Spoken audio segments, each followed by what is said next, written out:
Good morning po sa ating lahat. Inanyayahan ko po ng lahat ay tumayo.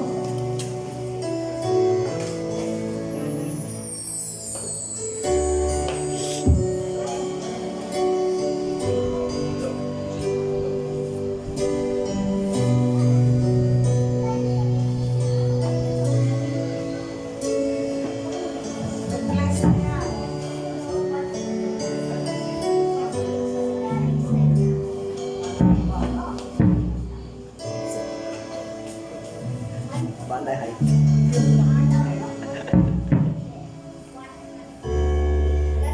Into your hands I commit again with all I am for you, Lord.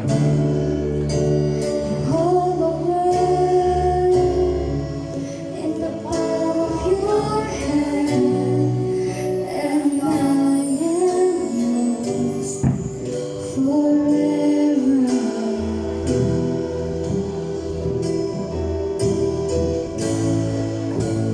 Jesus, I believe in you. And Jesus, I belong to you. You're the reason that I live, the reason that I sing.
Lord God, upang sambahin ang iisang Diyos. Maraming salamat, Panginoon, sa patuloy na pagkilos mo sa bawat buhay. Maraming salamat, Lord God, sa walang hanggang kabutihan mo sa amin. We pray, Panginoon, na sa oras na ito, dalangin po namin, Lord God, na kayo po ang siyang pumagitna sa amin. Dalangin po namin, Lord God, na kayo po ang siyang patuloy na gumabay sa amin. Kaya, Panginoon, sa oras na ito, ipinapanalangin namin na pangunahan mo po kami. Uruksi mo po lahat ang kilos ng kaaway na maaaring humadlang sa pagpupuri, Panginoon, namin sa inyo. Kaya, Panginoon, ang lahat ng ito ay aming ibinabalik sa tanging pangalan namin ng aming Panginoon Jesus. Amen. Ayan po, so para nga po sa atin, may po sa ating bayos na ba? Kung magkamayo po tayo.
morning to everyone. Amen. Blessed morning, everyone. Good morning! So tayo po ay naririto upang magpuri at sumamba sa ating Diyos sa mga kabutihang ginawa niya para sa buhay natin. So kumusta po ang bawat isa? So today is June 30, the last day of uninterrupted vacation para sa mga guro. At huling araw na rin para sa 6 na buwan. Kumusta na po ang ating mga goal? Ang ating mga plano para sa taong ito? Meron na po bang nangyari? O hanggang ngayon ay plano pa rin? Ayan. So meron pa naman tayong another 6 months para magawa ito. So dumako po tayo sa mensahe ng kaloob at handog. So alam po ba natin na merong unexpected benefits ang tithing? Ayun yung mga gusto natin, yung mga hindi natin inaasahan. Okay, so one of the unexpected benefits of tithing, it help us do better financially. So, it help us become more financially responsible. Mas magiging responsable tayo sa ating financial. So, makibasa po kayo sa akin sa 1 Corinthians 16 verse 2. One of the first day of every week, each one of you should set aside a sum of money in keeping with your income, saving it up so that when I come, no collection will have to make up. So, unang araw pa lang sa Sanlinggo, dapat tayo ay naglalaan na o nag-iipon na ng bahagi ng ating kinita. So, kung hindi naman ito per week, pwede namang monthly, pwede rin namang kinsenas katapusan. Diba? So, bago pa tayo gumastos o bayaran ang mga dapat bayaran, sino po dapat ang ating unahin? Ang ating Panginoon. So, ito rin ay nagpapakita na we honor God. Sabi po sa Kawikaan 3:9, parangalan mo ang Panginoon sa pamamagitan ng paghandog sa Kanya ng mga unang bunga ng inyong ani.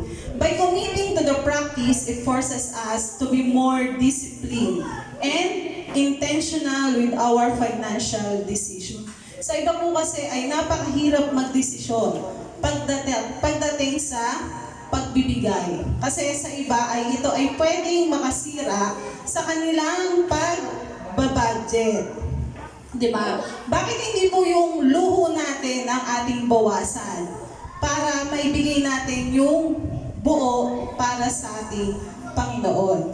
Kaya naman unahin natin ng Lord, it will result in better financial decision. So hindi lamang ito tungkol sa pagbibigay sa pera, kundi sa pagpapalago ng isang maingat na paraan ng paghawak ng personal na financial sa pagsama ng ikaw po sa iyong pang-araw-araw na mga gawain sa financial. Maaari kang magkaroon ng mahusay na pamamahala sa pera, responsibilidad at kabuuang kalagayan ng financial.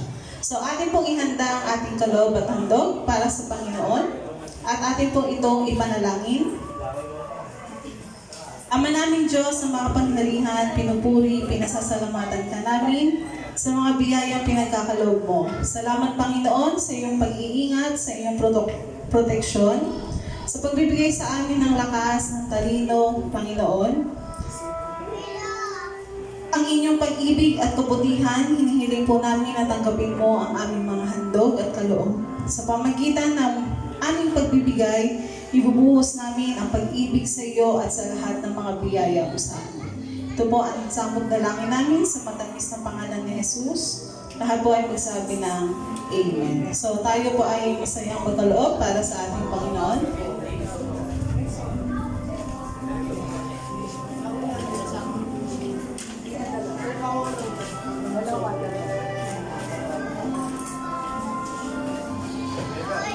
Purihin po ang Panginoon. Para sa pagbibigay ng mensahe po ngayong umaga, tinatawagan po Pastor Ian Banuel.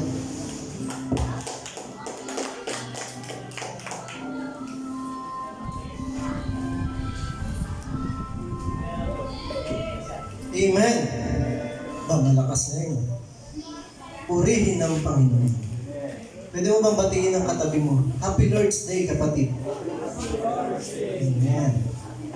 Ngayong umaga pong ito, tayo po ay humanda sa pagtanggap ng salita ng Diyos.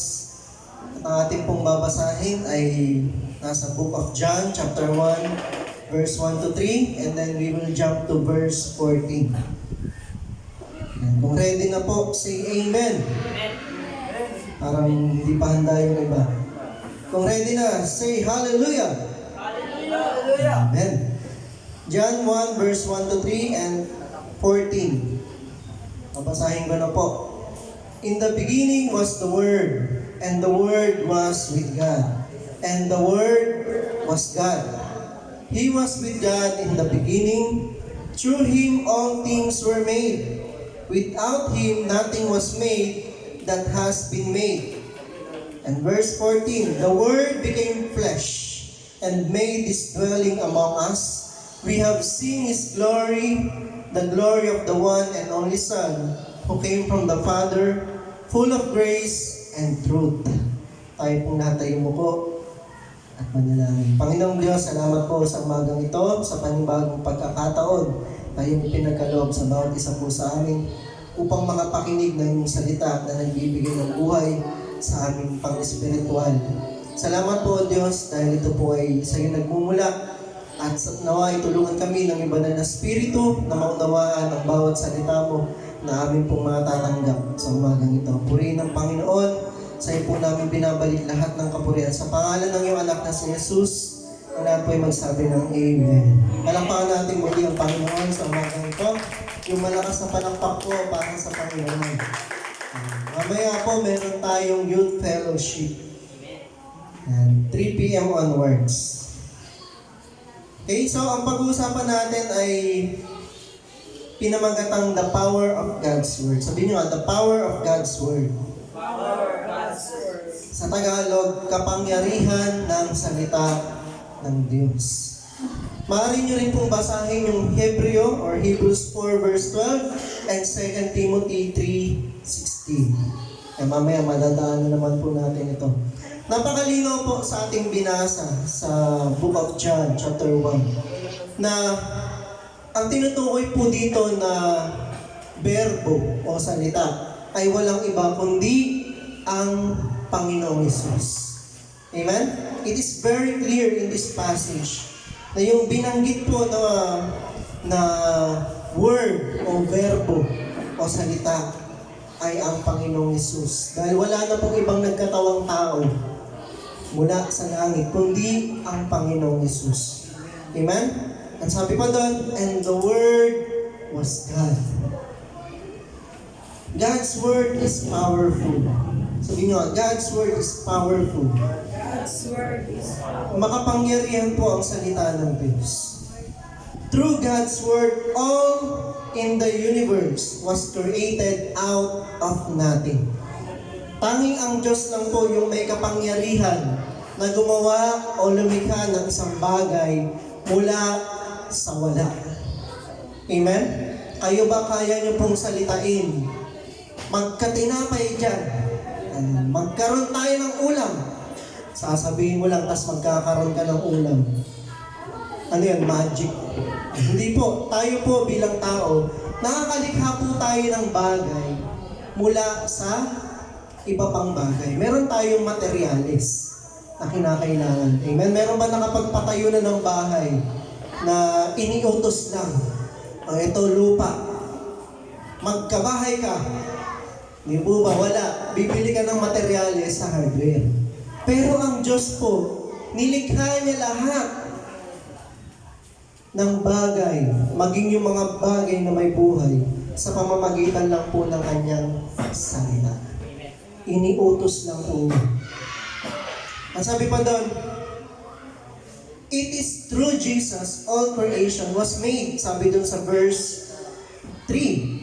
Through Him all things were made. Sa pamamagitan niya, ang lahat ng bagay ay nilikha. Without Him, nothing was made that has been made. Ang lahat ng nilikha ay nilikha para sa Panginoong Hesus. Amen? sa pamamagitan ng Panginoong Hesus. Ngayon, ano po ang kapangyarihan ng salita ng Diyos sa buhay natin? Pag-aralan po natin. Number 1, the power to give life. Sabi niyo, power to give life. Sabi po sa Matthew 4 verse 4, alam po natin itong lahat. Jesus answered, "It is written, man shall not live on bread alone, but on every word that comes from the mouth of God." Alam po natin itong lahat. Hindi lamang sa tinapay nabubuhay ang tao, kundi sa bawat salita na namumutawi sa labi ng Diyos. Amen? Para mabuhay ang ating pisikal na katawan, kailangan po nating kumain. May mga tao nabubuhay para kumain na lang. Ayan. Ang tao ay kumakain para mabuhay, pero meron ding iba nabubuhay na lang para kumain. Ika nga nila, food is life. Kaya anyari na sa katawan, di ba? Gayun din naman po, upang mabuhay ang ating spiritual na pangangatawan, kailangan din po natin itong pakainin. Kapag yung katawan mo, pinabayaan mo, hindi mo pinakain ng tama, hindi mo pinakain ng maayos, ano po mangyayari? Kalaunan po yan ay masisira. Magugutom ka, mamamatay ka. Amen? Ganon din po yung ating spiritual na pangangatawan. Sapagkat tayo po ay naniniwala, hindi lang po yan yung nakikita natin. Hindi lang yan ikaw. Hindi lang ito yung physical, ang ating katawan. Kasi kung ganon, wala tayong ipinagkaiba sa mga hayop. Amen? Ang tao po ay binubuo ng tatlong katawan. Katawang physical, katawang spiritual. No? Body, soul, and spirit. Meron pa tayong kaluluwa na tinatawag. Kaya kung ganun po, ang tanong, bakit mo pinapabayaan ang iyong spiritual na pangangatawan? Ang mas binubusog mo parate, yun lang physical. Yun lang yung ating inaayusan. Tama po? Lahat po ba tayo naniniwala na tayo ay may espiritu or spiritual life? Yun po yung hindi nakikita. Ano po ang pagkain ng ating spiritual na katawan? Natural, spiritual din. Hindi po ito physical, kundi spiritual. Yun po ay walang iba kundi ang salita ng Diyos na ayon po sa binasa natin sa Matthew 4 verse 4. Kaya nga ang sabi ni Jesus, John 6:35, "Then Jesus declared, I am the bread of life. Whoever comes to me will never go hungry, and whoever believes in me will never be thirsty." Hindi po literal ang pinag-uusapan dito. Hindi po physical yung tinutukoy ng Panginoong Hesus. Anong sinasabi niya? Yun pong spiritual. I am the bread of life. Yun po yung hindi matanggap ng mga tao nung pinangaral niya po ito. In the fact, marami po sa kanyang mga tagasunod ang tumalikod sa kanya nung marinig nila yung turo na ito. Sabi po nila, kakainin ba namin ang iyong laman? Kasi sila po, physical thinkers. No, literal thinkers lang po sila. Akala nila, literal na kakainin nila yung laman at dugo ng Panginoong Hesus para sila ay hindi na magutom. Hindi po. Ang pagkain po na tinutukoy dito ay spiritual. Sabihin nyo nga, spiritual. Yun po ay spiritual bread. Na sinabi ng Panginoon, I am the bread of life. Kapag hindi mo pinakain ng spiritual mo, ano po yung pwedeng mangyari? Mamamalnourish. Tama? Maaari itong manghina at kalaunan ay matibok. Tingnan mo yung katabi mo kung buhay pa ba ang kanyang espiritu. Mukha pa bang buhay yung kanyang spiritual life? Kapatid, mukhang nandulupay-pay ka na. Pag pupunta ng church, talagang hirap na hirap, parang zombie. Na hindi po makabangon, hindi ayaw nang gumising. Anak, Sunday ngayon, hindi ka pa mag-church. Sabi ng nanay dun sa anak niya, Tay, mamaya-maya na. Naantok pa ako. Anak, anong oras na? Hindi ka ba mag-church? Eh, nay, masakit pa katawan ko. Anak, ikaw yung pastor. Yun lang. Di ba? Anak, ikaw yung song leader. No? So, maaari pong tayo ay okay physically. No? Maaari po yung dayain. Kayang dayain niya ng Chinchunsu. Kaya po yung dayain ng mga skincare. Mura lang sa TikTok tsaka sa Lazada na yung mga skincare. Yung mga artista, tinatago lang nila madalas ang kanilang totoong itsura. Kala mo, uy, mukhang bata pa rin ha. Pero ang totoo po nun, nadadaya po yun sa makeup tsaka sa pailaw. Okay? Pero kamusta ang spiritual life? Nalilinisan pa ba yung ating espiritu? Kung yung ating physical na katawan ay kailangang maligo, kailangan mong mag-toothbrush, kailangan mong paliguan, no? Bili ka pa ng mamahaling sabon. Eh, kamusta naman yung spiritual life? Baka nabubulot na. Amen? Kaya nga po yung mga taong malayo sa Diyos, hindi nakakapakinig ng salita ng Diyos. Yun po ay mga patay sa espiritu. Alam niyo kung ano po yung pinakamabisang taktika ng kaaway sa panahon ngayon para mamatay ka spiritually. Alam niyo po kung ano yun. Hindi po yung gawin kang masama. Gusto nga niya yung isipin mo, ang bait-bait mo eh. Hindi po yun yung taktika niya. Alam niya ano na yun eh. Gas-gas na yun. Alam niyo kung ano po yung mas madali. Ang libangin ka hanggang sa unti-unti kang mamatay sa iyong spiritual na buhay. Yan po yung the best tactic ng kaaway ngayon. Pinaka-effective. Sabi ng kaaway, walang sablay ito. Bigyan ko ng magandang cellphone yan, tignan natin kung hindi malibang yung buong maghapon. Anong hawak mo buong maghapon? Di ba gadget? Diba? Pag may extra time ka, anong ginagawa mo? Anong hawak mo? Bible o cellphone? Di ba mas madalas cellphone? Basta nandito yung Bible ko eh. O talaga ba? Talaga ba Bible yung binabasa mo dyan? Yan po yung pinaka-effective na taktika ng kaaway ngayon. At wala po yung palya. Yung gawin kang busy. O sabihin natin, hindi man sa cellphone. Ano yung pinagkakaabalahan po natin? Mas madalas ba may time tayo sa Lord o may time tayo sa ating sarili? Sa ating physical na katawan. Sabi sa John 10 verse 10, "The thief comes only to steal, kill, and destroy. I have come that they may have life and have it to the full." Ito yung madalas ginagamit ng mga prosperity preacher. Buhay na ganap at kasiya-siya. Sabi niya, hindi kalooban ng Diyos na ang Kristiyano ay maging mahirap. Ang gusto ng Diyos, yumaman ka. Totoo naman po, tama po yun. Ayaw ng Lord na tayo ay naghihikahos. Pero hindi ibig sabihin, hindi tayo dadanas ng paghihirap. Hindi lang po doon tayo nabubuhay para maging mayaman o maaliwalas yung buhay natin. Ang kaaway po ay walang ibang gagawin kundi ang nakawan ka. Pagkatapos ay patayin ka. At hindi pa siya natutuwa doon, hindi po siya kontento na ikaw ay mamatay. Gusto niya ikaw ay iwang wasak. Kaya steal, kill, and destroy. Yun po yung progression ng kanyang taktika. Kung nais mo na mabuhay muli sa spiritual, kailangan mo ang salita ng Diyos.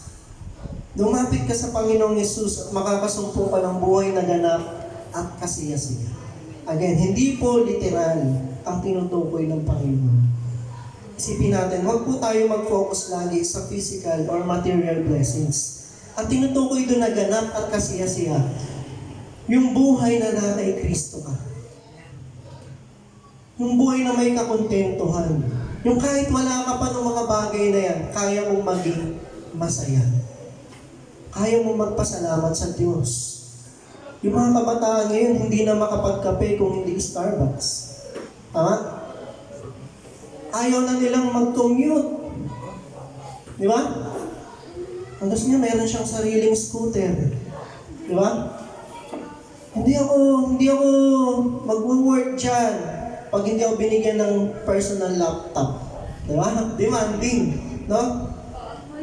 Ganyan po ang tao ngayon. Wala na pong kasiyahan. Pero pag meron kang Kristo sa puso mo, meron kang buhay na ganap at kasiyahan.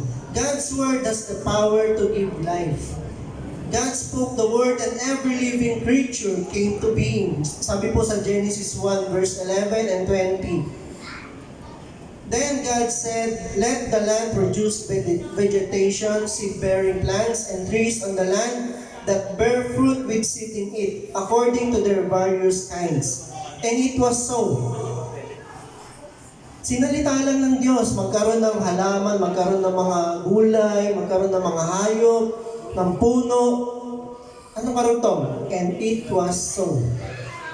Ganun lang kasimple. Sinalita lang niya. Ganun po kamakapangyarihan ng salita ng Diyos. Verse 20, and God said, "Let the water teem with living creatures, and let birds fly above the earth across the vault of the sky." Ang lahat po ng bagay ay sinalita ng Diyos upang magkaroon. Hindi po natin kayang gawin yun. Ang salita ng Diyos ay may kapangyarihan na makapagbigay ng buhay sapagkat ito po mismo ay buhay. Buhay po ang salita ng Diyos. Hebrews 4:12. For the word of God is alive and active, sharper than any double-edged sword. It penetrates even to dividing soul and spirit. Ganong katalas yung salita ng Diyos. Kaya niyang paghiwalayin yung kaluluwa at espiritu. Joints and marrow, it judges the thoughts and attitudes of the heart. Maraming tao po ngayon ang patay spiritually. Bakit? Dahil sa kasalanan. Ang tanging paraan lang po upang muli mabuhay sa espiritual ay sa pamamagitan ng salita ng Diyos. John 11:43 to 44. When he had said this, Jesus called in a loud voice, "Lazarus, come out." The dead man came out, his hands and feet wrapped with strips of linen and the cloth around his face. Jesus said to them, "Take off the grave clothes and let him go." Ang Panginoong Hesus lang po yung nakabuhay ng patay sa pamamagitan lang ng utos. Meron po mga propeta in the Old Testament na kung saan nabuhay din po yung patay. Pero hindi kagaya ng ginawa ng Panginoong Hesus. Siya po, iniutos lang niya. Tinawag na si Lazarus. Lazarus, come out. Pautos. Yung mga propeta before, nagpe-praise sila, hinihiling nila sa Panginoon, meron silang ginagawa, no? Na something. Para buhayin yung patay. Pero ang Panginoon po, sinalita lang niya. God's Word has the power to give life and to restore life. Wala na bang kabuhay-buhay ang buhay mo, kapatid? Tignan mo ulit yung katabi mo. Mukha pa bang may buhay o naghihingala na? Tanggapin mo ang salita ng Diyos, tanggapin mo ang Panginoong Hesus sa buhay mo at hayaan mo na ibalik niya muli ang buhay na ninakaw ng kaaway sa'yo. Marami sa atin yung ninakawan ng kaaway. Di ba pag ninakawan ka, nandulumo ka. Di ba? Nakakapanghina. Yung manakawan ka lang ng wallet, tapos nandun lahat ng pambayad mo sa katapusan. Katapusan mo na talaga. Nakakalungkot, parang kang pinagsukluban ng langit at lupa. Malungkot po yun, yung mayroong ninakaw sa'yo. Ganon din yung ginagawa ng kaaway sa atin. Ayaw niya kasi na tayo ay masaya. Ang gusto niya, ang Kristiyano, nakawan ng saya, ng kagalakan. Pero ang binibigay ng Panginoon, yung kagalakan mula sa loob. Amen? Kayang ibalik po yun ng Panginoon. Receive God's Word today and be restored to life. Yan po yung number 1, the power to give life. Pangalawa, the power to heal. Sabihin nyo, power to heal. Kapangyarihang pagaling. Matthew 8, verse 8 and 13. The centurion replied, Lord, I do not deserve to have you come under my roof, but just say the word, and my servant will be healed. Then Jesus said to the centurion, Go, let it be done, just as you believe it would. And his servant was healed at that very moment. Ito pong tao na ito, itong Roman centurion, o isang mataas po yung kanyang ranggo bilang sundalo. Dito po, nalugod ang Panginoon sa kanyang ipinakitang pananampalataya. Sabi niya, wala pa akong nakitang pananampalataya sa buong Israel na kagaya ng sa centurion na ito, sa taong ito. Kaya sabi niya, let it be done just as you believe it would. And his servant was healed at that very moment. Sinabi lang ng Panginoon. At yun din mismo oras na yun, gumaling po yung kanyang servant. Hindi na kinailangan pumunta ng Panginoon doon. Kaya matindi yung pananampalataya nitong centurion. Naniwala siya. Kasi sabi niya, ako po pag meron akong gustong mangyari, iniuutos ko lang sa aking alagad. At yun po ay nangyayari. Sumusunod naman sila. Kaya ganun din yung kanyang mindset. Makapangyarihan tong taong to eh. Naniwala siya ang Panginoon Jesus, may kapangyarihan yung kanyang salita. Amen? Kung siya nga na tao, naniniwala siya yung salita niya may kapangyarihan. Gaano pa itong Jesus na ito, na nagpapagaling ng mga may sakit, bumubuhay ng patay. Sabi niya, Panginoon, sabihin niyo lang po, at ang aking lingkod ay gagaling. At yun nga po ang nangyari. God's word has the power to heal you from your physical and spiritual sickness. Amen? God's word is powerful enough to heal you inside and out. Sino po rito yung merong dinadalang karamdaman? Physically and spiritually. Manampalataya ka sa Panginoon Jesus. At ang kanyang salita ay kaya kang pagalingin. Dahil ang kapangyarihan po ng Panginoon ay nasa kanyang salita. Amen? Do you want to receive spiritual healing? Trust in God's word and you shall be healed. The very thing that causes spiritual sickness is sin. Sabi po rito, Jesus came to heal the sick. Not just the physical sick, but the spiritually sick. Mark 2:17. On hearing this, Jesus said to them, It is not the healthy who needs a doctor, but the sick.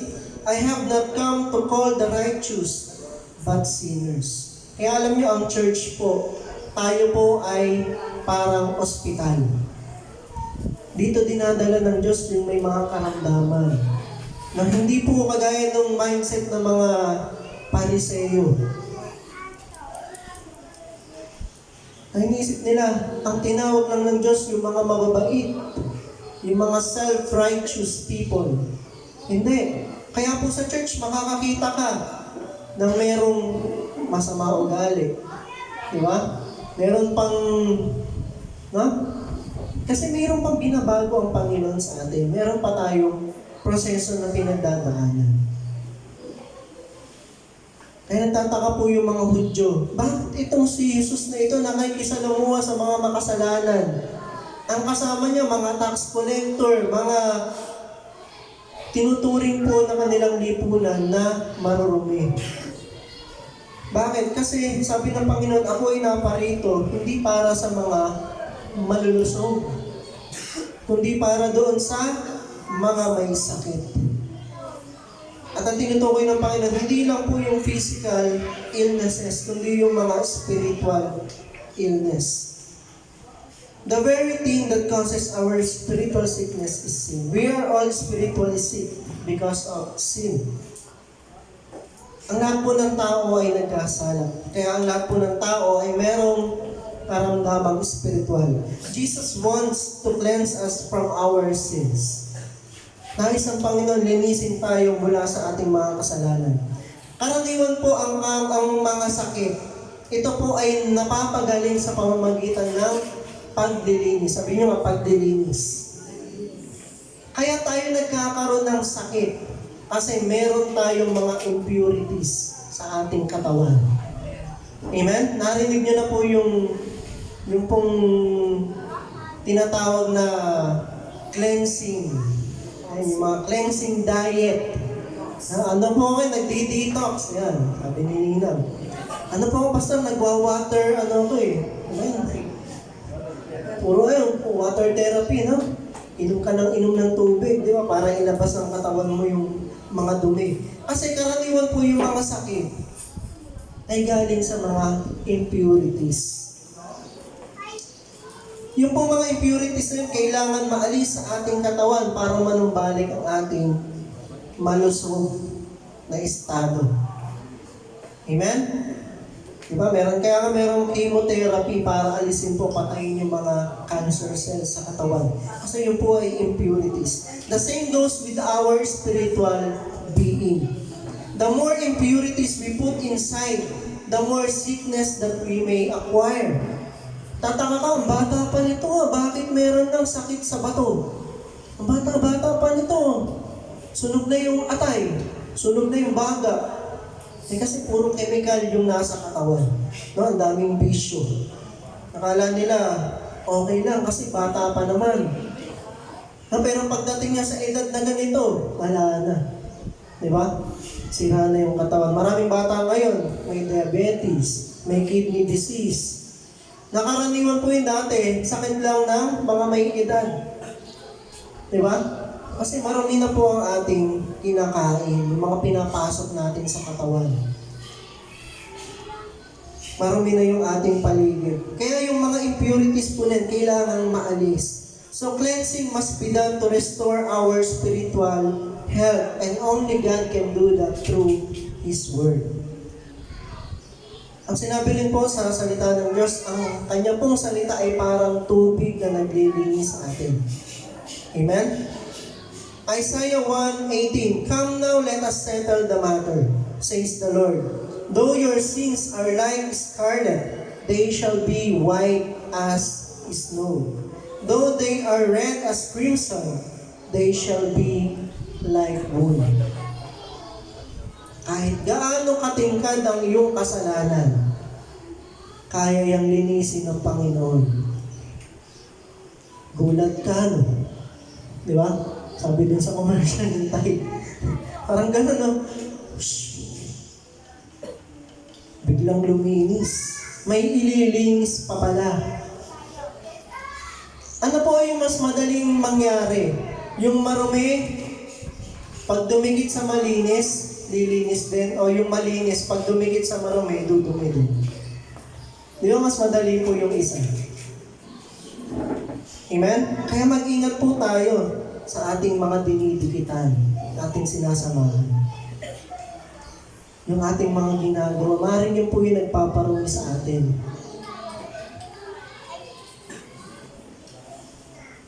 Sabi nga natin, marami pong taktika na inilagay ang kaaway upang tayo ay libangin at linlangin. Maaaring yung bagay na lagi mong hawak-hawak, yun po yung nagpaparumi sa atin. Ano ang isang halimbawa ng spiritual sickness maaaring meron ka ngayon? Una po yung unforgiveness o hindi pagpapatawad. Kapag meron kang unforgiveness, ninanakaw nito ang iyong kaligayahan. Yung meron kang hindi pagpapatawad, may bitterness ka sa iyong puso. Gayun din po yung pagkainggit o envy. Sabi nga, envy is the stealer of joy.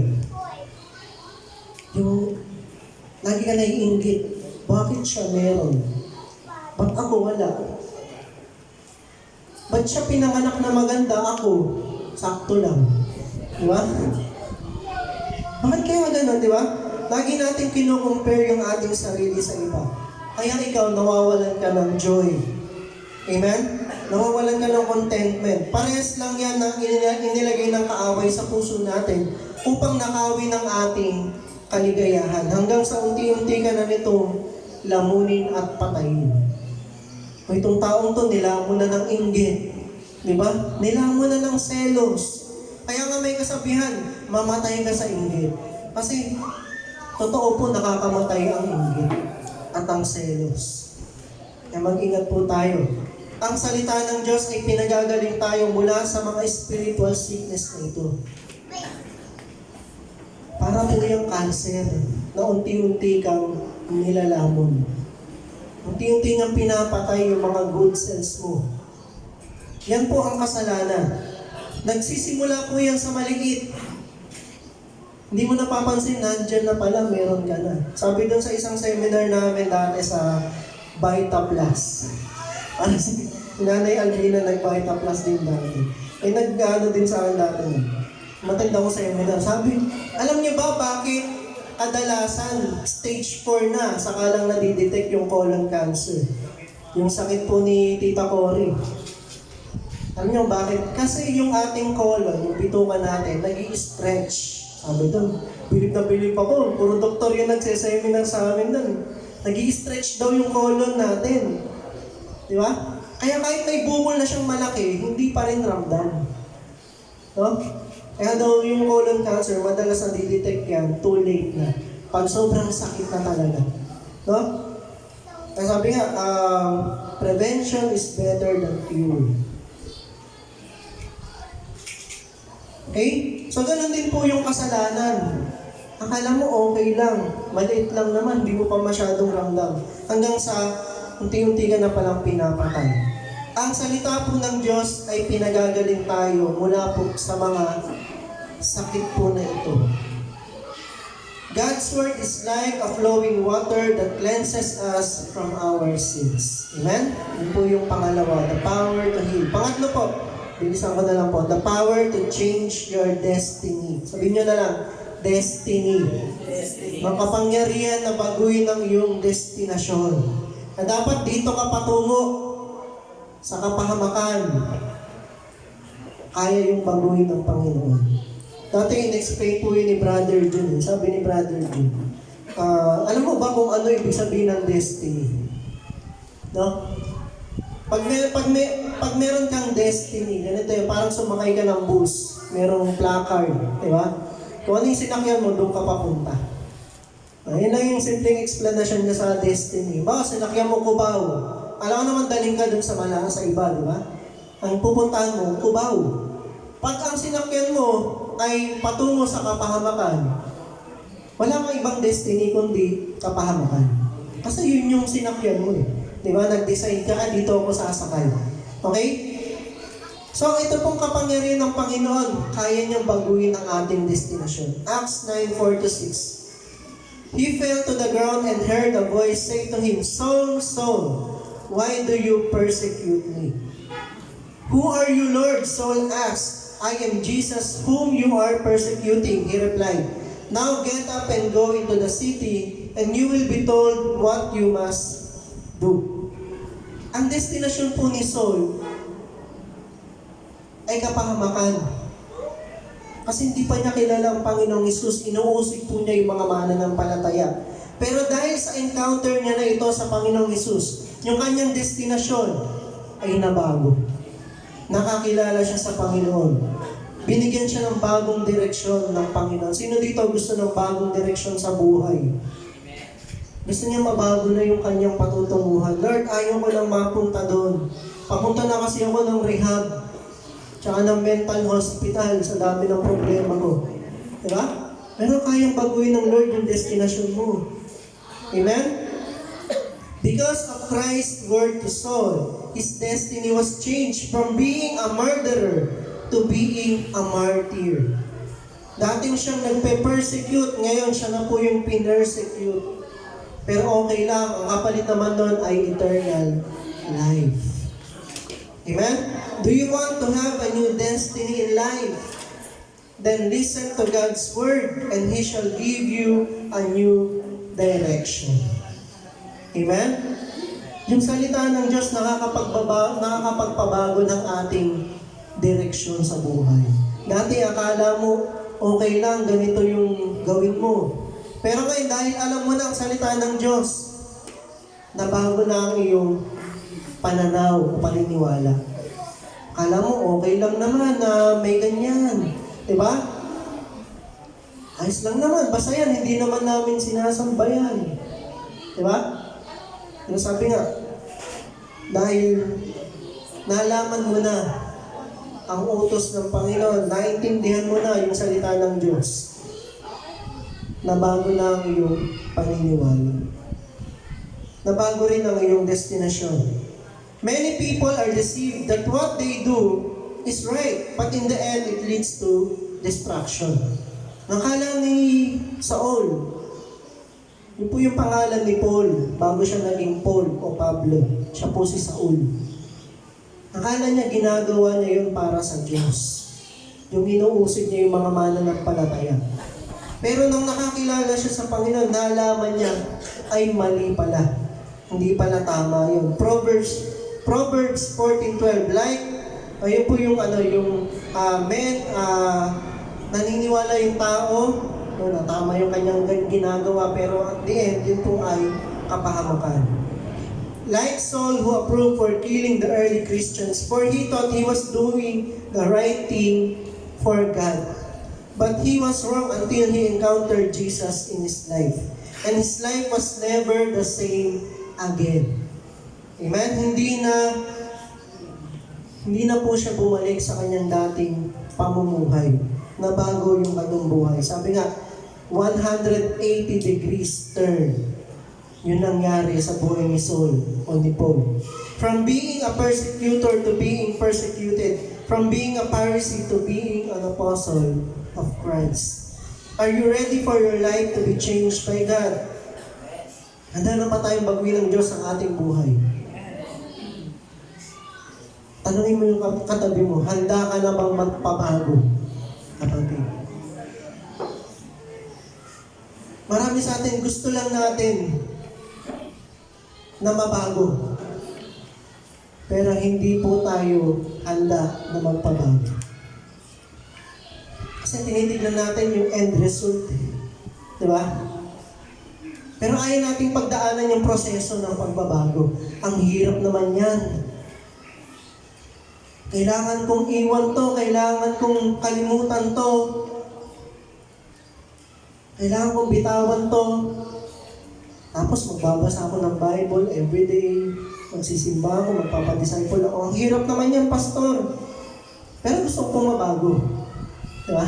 Kapatid, niloloko mo na lang yung sarili mo.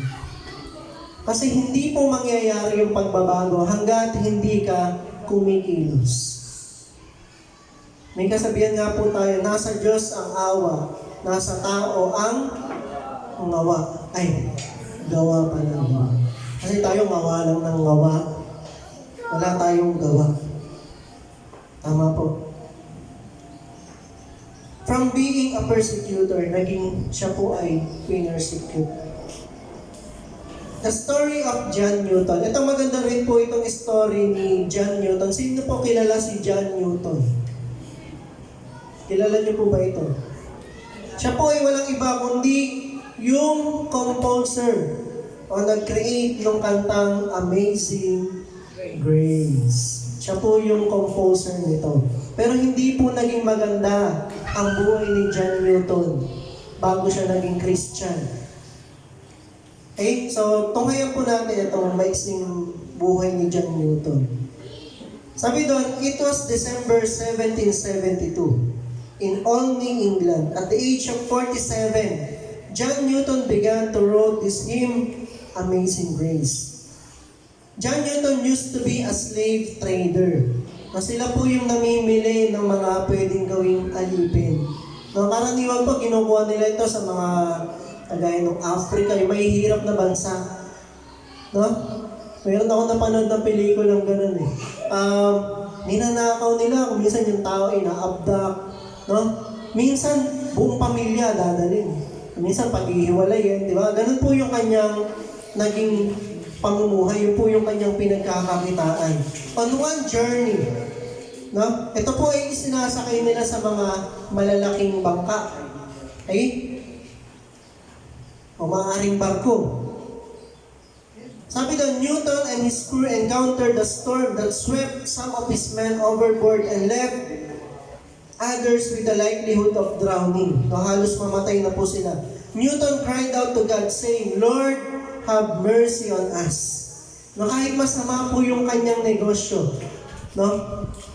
Nasabi niya, sa bingit ng kamatayan, Lord, have mercy on us. After his life was changed, after 11 hours of stealing, the remainder of the crew found safety with the calming of the storm. Napakalma po yung bagyo o yung unos na tumama sa kanilang sinasakyan barko. Since then, his life was changed. He stopped his slave trade until he began to lead his own church. Meron pa po yung, may istorya pa yan na si John Newton po, yung nanay niya, lagi siyang pinagpe-pray. Lagi siyang pinapanalangin. Kaya hanggang dumating po, hindi siya pinagsawaan ng nanay niya na ipanalangin. Hanggang dumating po yung tagpo niya ito, na naranasan niya yung milagro ng Panginoon. Saka pa lang po siya nagbago. Sometimes God speaks to us through the storms in our life. He uses those storms to remind us that we are just mere humans and we need Him. Amen? Kung hindi dahil dun sa encounter po na yun, hindi mababago yung destinasyon ni John Newton. Ganon din sa atin. Minsan yung mga struggles natin sa buhay, yun po yung nagpapaalala sa atin na tayo ay hamak na tao lamang at kailangan natin ang Diyos. Kung minsan dun sa pinaka-lugmok, pinakasadsad na bahagi ng buhay natin, doon natin nararanasan yung pagkilos ng Panginoon. Nasa kalang po natin naaalala, ay tao lang pala ako. Hindi ko pala kayang gawin lahat. Alam niyo yung slave trade, napakalaking negosyo po nun. Kaya marahil before si John Newton ay napaka mapagmataas na tao. Malaki po yung kanilang kinikita doon. Baga para siyang sindikato, may hawak ng mga badyaw. Ano po yung kanilang negosyo doon? Malaking pera yung inaakyat sa kanilang slave trade. The power of God, the power of God's word is to change our destiny. Pang-apat po, panghuli. The power to empower you. Sabi nyo nga, empower you. 2 Timothy 3:16-17. All scripture is God-breathed and is useful for teaching, rebuking, correcting, and training in righteousness, so that the servant of God may be thoroughly equipped for every good work. Ang kapangyarihan ng salita ng Diyos ay para bigyan tayo ng kapangyarihan. May kapangyarihan po ang salita ng Diyos na i-empower po tayo. Amen? Yung palakasin kang muli mula sa iyong panghihina spiritually. We need God's word to empower us that we may do the will of God in our life. May kasabihan nga tayo, you cannot give what you do not have. Hindi tayo makakapagbigay ng bagay na wala sa atin.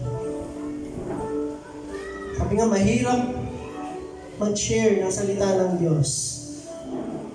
Kung ikaw naman hindi mo tinatanggap yung salita ng Diyos.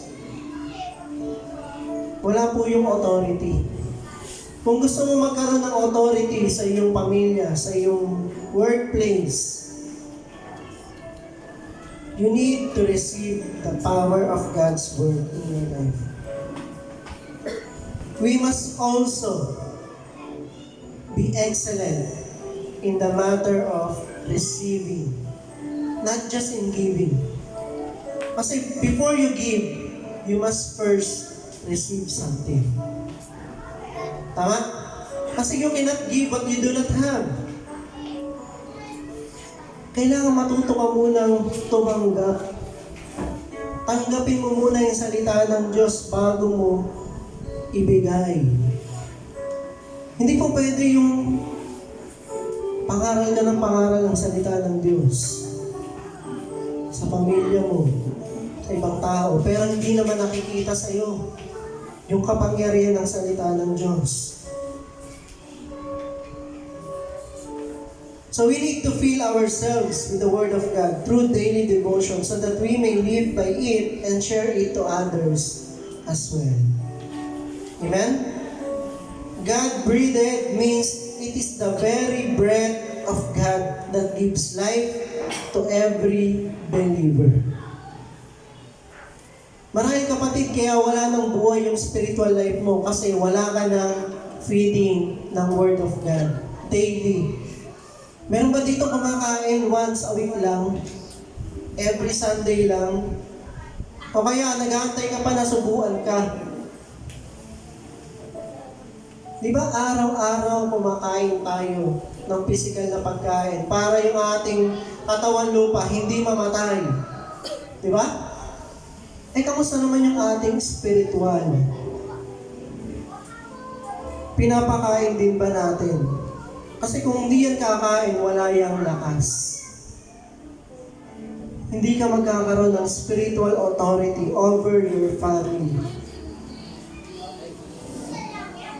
Kailangan mong tanggapin yung hininga ng Diyos.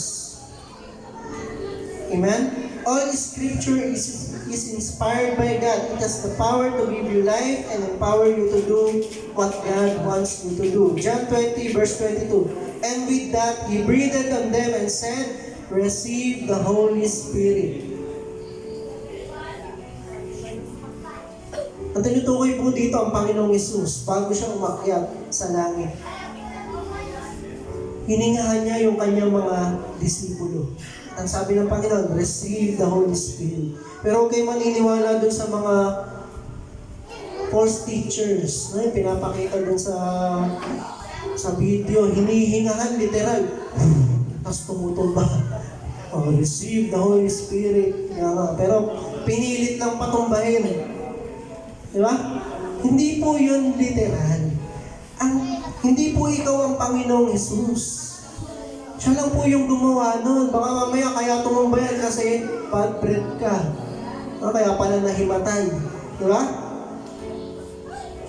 Nagawa po yun ng Panginoong Hesus dahil yung kanyang hininga mismo, yun ay ang banal na Espiritu. Amen?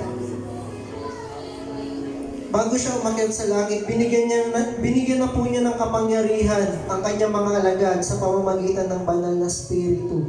Ang kanyang hininga ay ang mismong banal na Espiritu na kanilang tinanggap. Ang banal na Espiritu ang tumutulong sa atin upang magawa ang kalooban ng Diyos sa buhay natin. At ito ay tinatanggap natin sa pamamagitan ng salita ng Diyos na nagbibigay buhay. Diba yung tao pagka nalunod, diba mamamatay na, kailangan mouth-to-mouth resuscitation. Diba? Baka ganun na yung kailangan mo, kapatid, kailangan mo na talagang i-CPR. Kasi naghihingalo na yung ating spiritual life. Kung nais mong maranasan ang kapangyarihan ng Diyos sa buhay mo, kailangan mong tanggapin ang Panginoong Hesus bilang Panginoon at tagapagligtas. At doon po magsisimula ang iyong bagong relasyon sa Diyos. Tayo pong lahat ay tumayo para po sa ating panalangin. Ang pakikipagrelasyon po natin ay nagsisimula sa pakikipagkasundo. Kung meron kang gustong maging karelasyon, magkakaroon kayo ng commitment sa isa't isa. Sa pamamagitan po ng salita, ng verbal. Tama po. O ikaw, mahal mo ba ako? Oo, mahal kita. Ako, mahal din kita. Tayo na. Ganon din sa Panginoon. Ang relasyon po nagsisimula sa commitment. Sabihin nga natin commitment. Kailangan natin ipahayag yung ating pagmamahal sa Panginoon. Kasi siya pinahayag na niya yun 2,000 years ago. While we were still sinners, Christ died for us. And God demonstrated His love for us in this.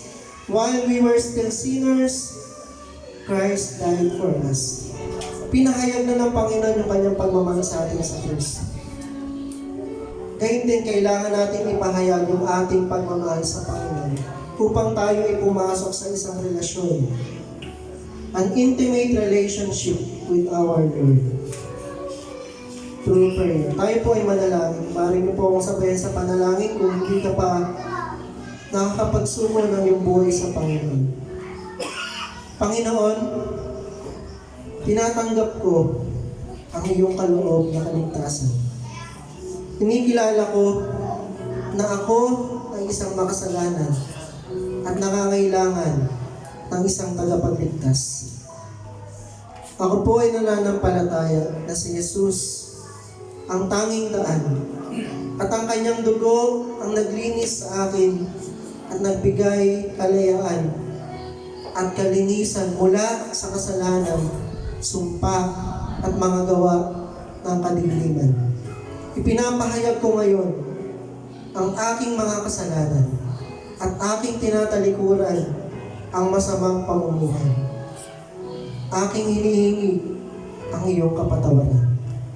Pangunahan mo ang aking buhay sa araw na ito at magpawalang hanggan. Maraming salamat po sa iyong kaloob na kaligtasan. Ito po ang aking dalangin sa pangalan ng Panginoong Hesus. Amen. Patuloy tayong manalangin. Panginoong Diyos, maraming salamat po sa iyong salita na nagbibigay ng buhay sa aming spiritual. Salamat po, Panginoon, dahil kami ay muli mong binigyan ng buhay. Panginoon, patuloy mo pong palakasin ang aming mga spirito upang sa gayon ay magawa po namin ang iyong kalooban sa buhay namin. At kami ay iyong pagalingin at linisin mula sa aming mga kasalanan. At amin pong tinatalikuran na ang gawa ng kadiliman sa aming buhay. Nais po namin iwaksi simula sa mga oras po na ito ang anumang kasalanan na aming patuloy na nagagawa sa aming buhay upang aming tanggapin ang pagbabago na nais mo mangyari sa amin. Panginoon, dalangin din po namin na baguhin mo ang aming direksyon na patungo sa kapahamakan. Bigyan niyo po kami, Panginoon, ng katalinuhan na nagmumula sa iyong salita upang kami ay makapagdesisyon ng tama sa aming buhay na meron pong pagsang-ayon sa iyong kalooban. At dalangin din po namin na kami ay iyong bigyan ng kapangyarihan sa pamamagitan ng salita. Palakasin niyo kami sa aming spiritual na buhay upang ang kasalanan ay tuluyan namin maiwaksi sa aming mga buhay at hindi na po ito makapanira pa sa aming buhay. Salamat po, O Diyos, sa iyo po namin binabalik lahat ng kapurihan sa pangalan ng Panginoong Hesus. Lahat po ay magsabi na Amen. Palakpakan po natin ng Panginoon. Sa Diyos po ang kapurihan. Pari na po tayo umupo. Yan, gaya nga po ng sinabi ko kanina, meron po tayong youth fellowship mamaya pong alas 3 p.m. onwards. At in-invite po natin lahat ng youth. Pwede rin pong pumunta kahit hindi po youth. Yung mga youth dati. Young at once. Okay, so next Sunday po ay first Sunday of the month. Tayo po ay magkakaroon ng ating Holy Communion Service. Alam niyo naman po yung ating nakagawian. Tayo po ay nakasuot ng puti next Sunday. Okay, so yung iba pa pong announcement ay isasend na lang po namin sa ating mga GC. Tinatawagan ko na po ang ating praise and worship team. And congratulations po ulit sa mga bagong graduate. Wala ata ngayon si Chris. Ayan, yung mga gumraduate na hindi pa natin nag-grade. Congratulations po.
kabutihan sa aming buhay, Panginoon. Patuloy kang pinupuri.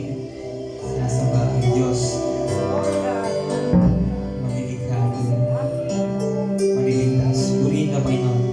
Yes, Lord, dalangin po namin na sa aming pag-uwi, sa aming pag-iwalay, sa pagdako sa kanyang tahanan. Dalangin po namin. Samahan niyo kami ng iyong pag-ibig. Hindi magmahal, patuloy namin din yung mga salita, Panginoon. Dalangin po namin ang Diyos, nalubayan kami ng banal na Espiritu. Upang magawa namin apply, Lord, yung mga salita mo na aming natutunan sa umaga nito. Guide us in your love and Holy Spirit. Maging pagpala po bawat isa, Panginoon. Hallelujah. Mga aming dalangin sa pangalan ni Jesus.